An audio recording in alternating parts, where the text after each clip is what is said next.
Est-ce que ça répond à votre question, Carole? Oui, ça répond. Il y a une autre question ici. J'aurais peut-être posé une autre question, mais je vais laisser d'autres personnes la poser peut-être. Très bien, je vais non, peut-être... je suis en train de poser plus qu'une question. On va revenir sur ta question après parce qu'elle nous intéresse. Pardon? Moi, je m'appelle Louise Ménard, je suis prof en pédagogie universitaire. Et j'ai lu l'article, puis je vous entendais conclure sur l'enseignement explicite. Par rapport à mon domaine, j'aurais beaucoup de questions à vous poser, mais je vais me centrer sur l'enseignement explicite. Vous semblez parler de l'enseignement explicite en vous mettant en contexte à l'ordre primaire, secondaire.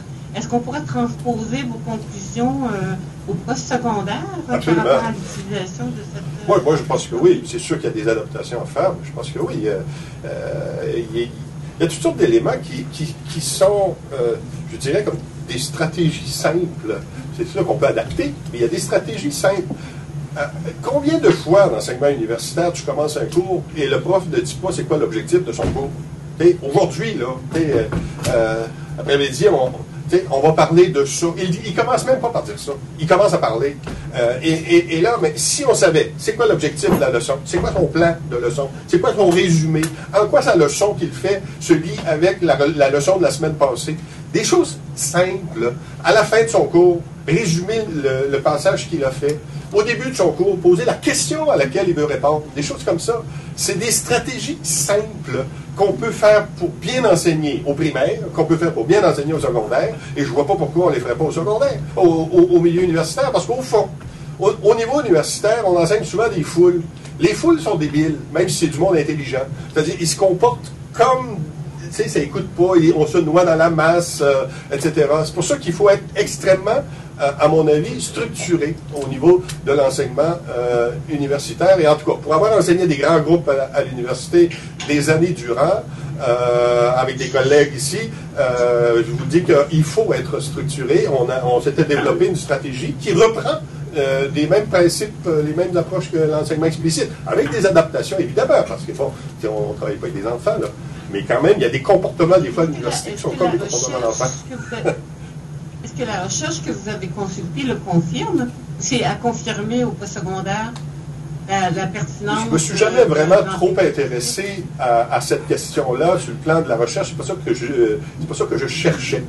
Je vous réponds sur la base de mon expérience d'enseignant au secondaire, à l'université, où quand on a commencé à travailler avec des grands groupes, on a commencé à mettre à implanter, à se donner des stratégies de ce type-là, des stratégies qui correspondaient aux stratégies d'enseignement explicite.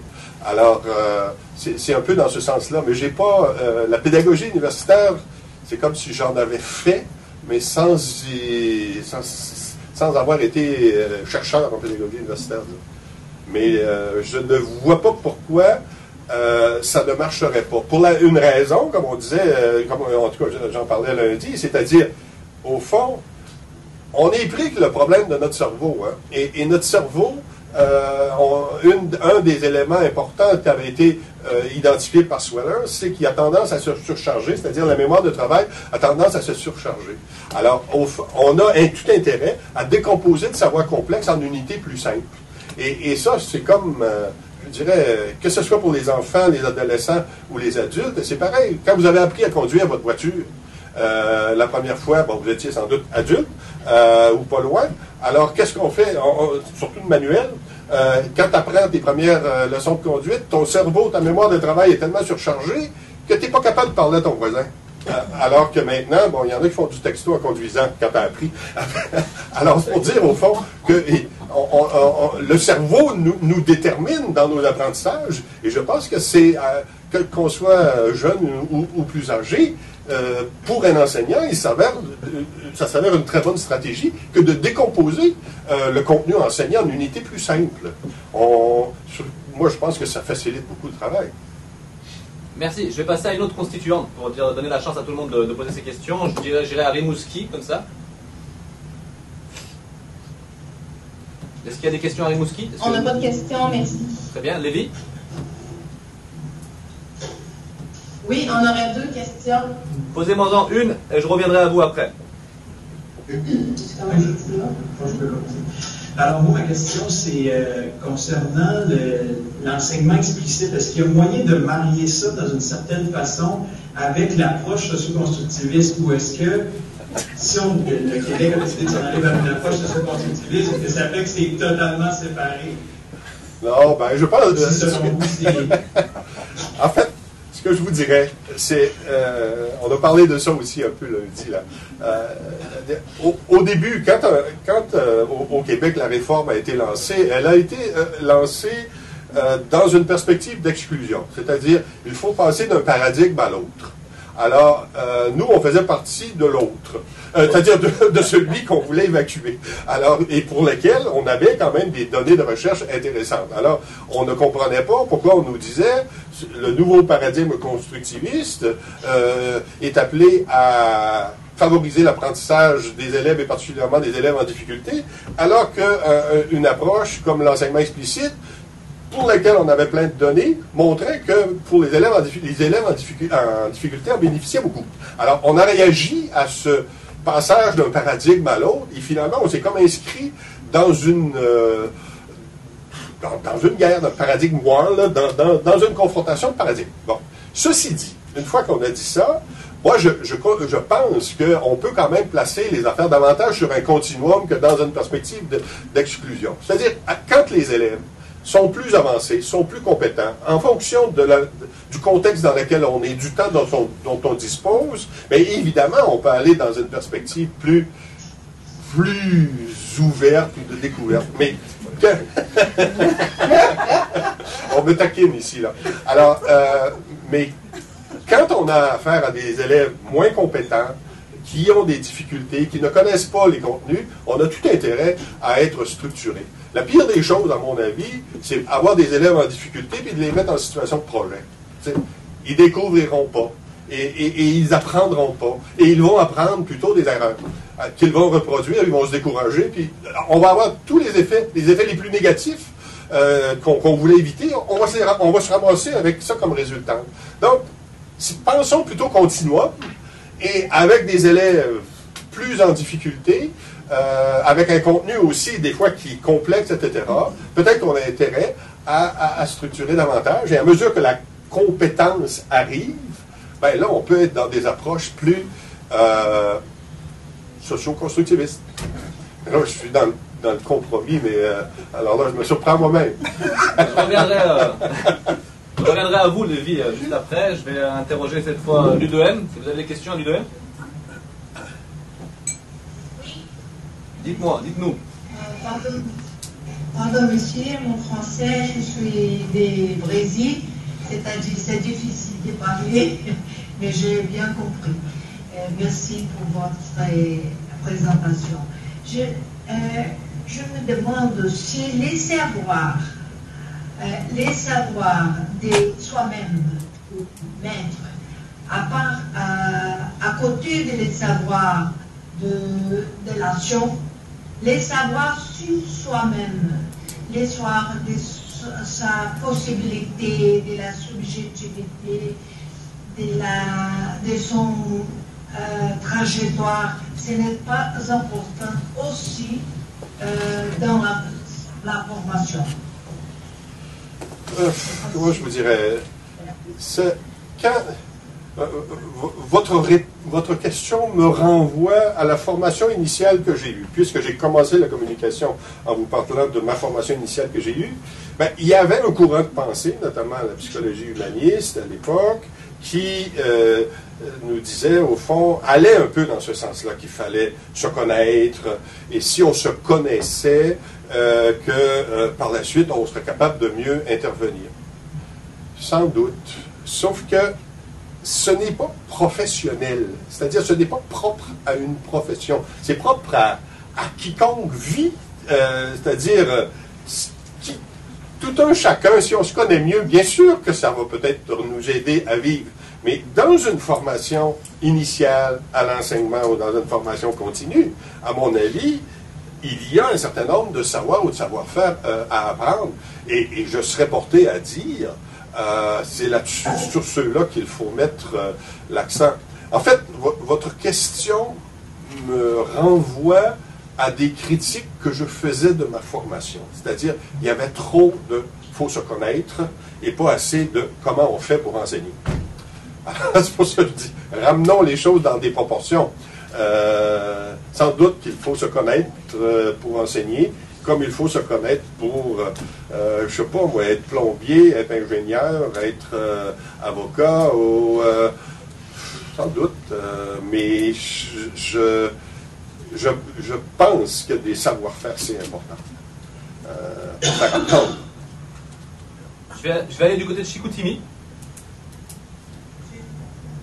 Excuse-moi, on a une deuxième question. Ok, je vais revenir pour laisser le temps de parler à tout le monde. Je reviens à vous juste après. Ok, Chicoutimi. parfait. Tu peux y aller, vas-y. Est-ce qu'il y a quelqu'un à Chicoutimi? Oui, vous n'entendez pas, on a des problèmes avec l'audio. C'est bon, allez, Ah oui, oui, c'est bon. ça va. Chicoutimi. Faites-le en mime. C'est ça. Je vous entends pas malheureusement. Ah si, je vous entends. Si, je vous entends. Allez-y.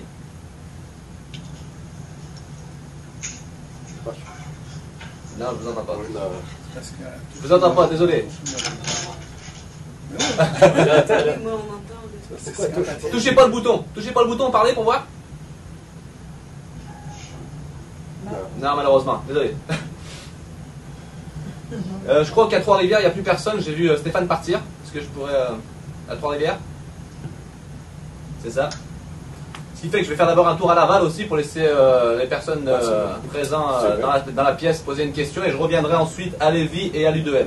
Est-ce qu'il y a des questions à Laval? Oui, M. Cardin. Un peu dans la suite de ce qu'on a discuté tout à l'heure, se connaître soi-même. Comment concilies-tu le fait que chaque enseignant avec sa classe est une chimie particulière, si je peux dire? Ouais. Chaque enseignant, d'ailleurs, est différent de l'autre. On n'enseigne pas. Il y a peut-être des stratégies qui sont plus efficaces pour un enseignant puis moins pour un autre. Puis en plus, on rentre la donnée de la classe. Hein? Les enseignants qui ont plusieurs groupes vont dire, mon groupe du vendredi, je ne ferai jamais du travail d'équipe parce qu'il est comme ceci, il est comme ça. Bon. Donc, comment tu concilies dans la masse? Parce que l'enseignement efficace vient de données de masse. Donc, ça gomme les personnalités particulières. Comment tu concilies le fait qu'un enseignement, qu'une stratégie peut être plus efficace qu'une autre pour un prof en particulier, pour une personnalité particulière? Ce qui n'est pas le cas d'un chirurgien ou d'un mécanicien, puisqu'il y a toujours affaire au même corps, puis même s'il y a une personnalité timide, il reste que quand on lui apprend comment ouvrir un cerveau pour faire une opération pour une tumeur, ben, c'est le même protocole. Tandis qu'il y a une espèce de... C'est le métier d'interaction. Hein. Donc, il y a une espèce de cas particulier, je pense, pour cette profession d'enseignement. Ben, en fait, moi, je pense que ce que la recherche sur l'enseignement a montré, je dirais, ce sont des stratégies qui semblent fonctionner, qui semblent se dégager. Il y a un pattern qui dit, OK, voici, ça marche. Bon, ces éléments-là fonctionnent. Maintenant, cela n'empêche pas l'importance de ce que Herbart, que j'ai lu récemment, le vieux Herbart du 19e siècle, là, appelle le tact pédagogique. C'est-à-dire qu'au fond, l'enseignement explicite, là, ce n'est pas un algorithme d'enseignement. Ça nous donne des repères, OK? Et par exemple, quand ils disent, OK, avant de commencer une leçon, ben, assure-toi de capter l'attention de tes élèves. Bon, ça tombe sous le sens. De dire, bon, OK, on commence. Bon. Alors, des petites choses comme ça. Cependant, il y a 1000 affaires à décider dans le contexte, dans le vécu de la classe. Il y a 1000 petites décisions à prendre qui relèvent du contexte précis dans lequel on est. Et c'est ce que Herbart appelle le tact. C'est-à-dire cette espèce de sensibilité, de jugement à ce qui se passe et qui fait en sorte qu'on va aller un peu plus de ce côté-là ou un peu moins de ce côté-là. Ça n'enlève pas le tact. À mon avis, c'est le tact est comme au cœur de ce métier-là, qui est un métier d'interaction ou de relation. On ne peut pas appliquer ça de façon aveugle, puis Tu sais, ça marche à tout coup. Même si ce sont des stratégies relativement générales, il y en demeure pour moi que le un peu plus ou le un peu moins. Tu sais, je vais-tu insister davantage ou bien s'il faut que j'arrête un peu, là. Lui, j'en ai trop demandé, là, tu sais, aujourd'hui, tu sais, comme, là, je leur en ai demandé toute la semaine, là. Là, le vendredi après-midi, ben, je vais peut-être, on va se calmer un peu. Tu sais, il y a un jugement là-dedans. Il y a un jugement de situation, il y a un tact. Et je trouve que, en tout cas, Herbart essaie de visite ce concept-là, essaie de le grossir, et je trouve que c'est intéressant. C'est un peu, même quand on avait écrit pour une théorie de la pédagogie, on parlait du kéros, le vieux terme grec, qui était trouver le moment opportun. Tu sais. C'est comme si, quand on enseigne, on était à l'affût. On est en mode sensibilité, on passe notre temps à lire. On est des herméneutes. On essaie de décoder, d'interpréter ce qui se passe pour mieux intervenir. L'enseignement explicite, ou ce qu'on peut appeler la base de connaissances, ou le savoir d'action pédagogique, nous donne des grands repères, nous donne des grandes catégories d'intervention, mais ça ne gère pas les minutes, ça ne gère pas l'instant. Et là, c'est la beauté de la chose, au fond. On ne pourra jamais enlever l'imprévu. D'une classe, il y a 1000 décisions à prendre, on ne sait pas nécessairement ce qui va arriver, mais il y a des directions qu'on peut donner, par exemple. Et on peut structurer l'enseignement, mais il reste que c'est pas algorithmisable, je ne sais pas si c'est un mot, mais on peut avoir des repères, on peut avoir des balises, c'est dans ce sens-là. Donc, moi, je fais l'éloge du tact là-dedans. J'aime ce concept-là, j'aime cette idée-là, de dire cette espèce de sensibilité à l'autre. Parce que c'est un métier de sensibilité. Il faut être connecté, il faut voir, il faut lire. C'est pour ça que on marche sa classe, on regarde, on trouve des repères, on voit, ah, ok, ces deux-là n'écoutent pas, ils jouent avec les doigts, ils préparent un mauvais coup, etc. Donc, on est toujours en train de surveiller ce qui se passe. Et pour doser un peu plus, un peu moins, j'attends, ok, ah non, j'accélère ce que j'avais prévu, je le fais avant, en tout cas, des choses comme ça.